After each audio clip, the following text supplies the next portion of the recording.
PET CT scan. So ito yung PET CT scan session nila.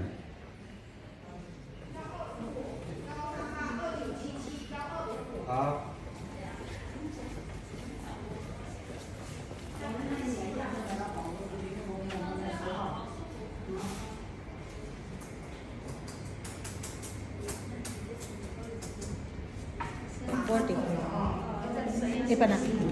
Ipa sa kana sigurado na ning 4,000. Ipa sa ano ha? 燕子的燕是吗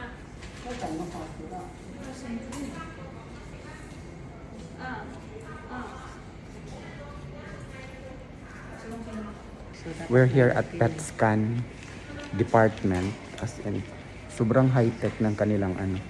Tapos yung aking treasurer is preparing for the payment. So kailangan every test dito day, no? Every test ay mag-prepare kayo ng pambayad. Pambayad. Oo. Ng ano PET scan, Ng PET scan. 8,000 nasa 8,081. Oo. 8,000 RMB. RMB. 8,000. Grabe.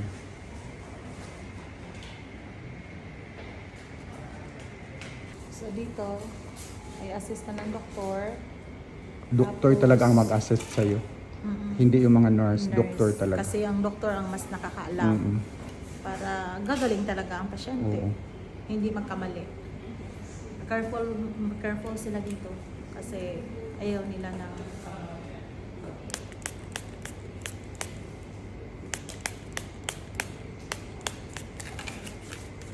yun sa ano tapos si Dr. Chu tapos siya na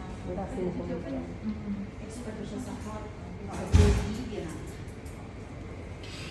yun yung pero sa Germany siya nag-aral may sila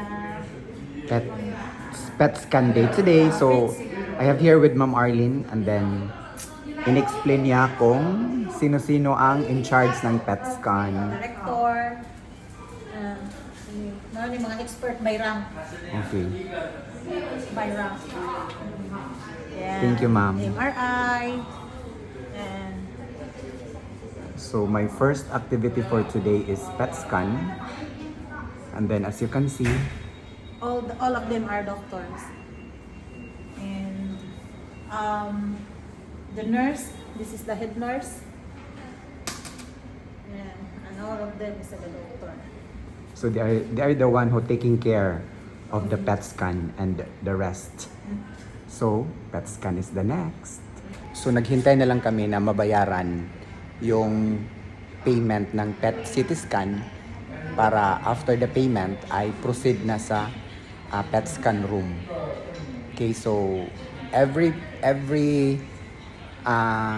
test or every tawag doon, kung ano yung gagawin sa'yo, kailangan mag-prepare ka ng pera para, or pwede mong tanungin the day before kung magkano yung kailanganin sa treatment na yon para i-prepare mo na yung cash mo. Kasi kailangan mo magbayad talaga. So, cash payment first before the treatment na gagawin sa'yo. Tama, Ma'am Arlene? Kailangan si PET scan para sa treatment plan. Oo. So, that's the first. So, ganon. So, thank you so much. So, yun po. Kailangan kong i-document para malaman ninyo. Aside ka, Ma'am Arlene. So, si Ma'am Arlene yung mag-guide sa lahat ng mga Pilipino. Nandito lang siya palagi para sa atin. Kaya, thank you so much, Ma'am Arlene. Wala naman, masaya ako. Grabe. Yung Grabe, gift mo as in. sa akin. Sobrang hands-on ni Ma'am Arlene. Lahat ng mga Pilipino dito. As in, maraming Pilipino dito. So, magpapaalam ako if pwede ba na kunan sila ng video. Kasi nga po, for personal reason. And then this is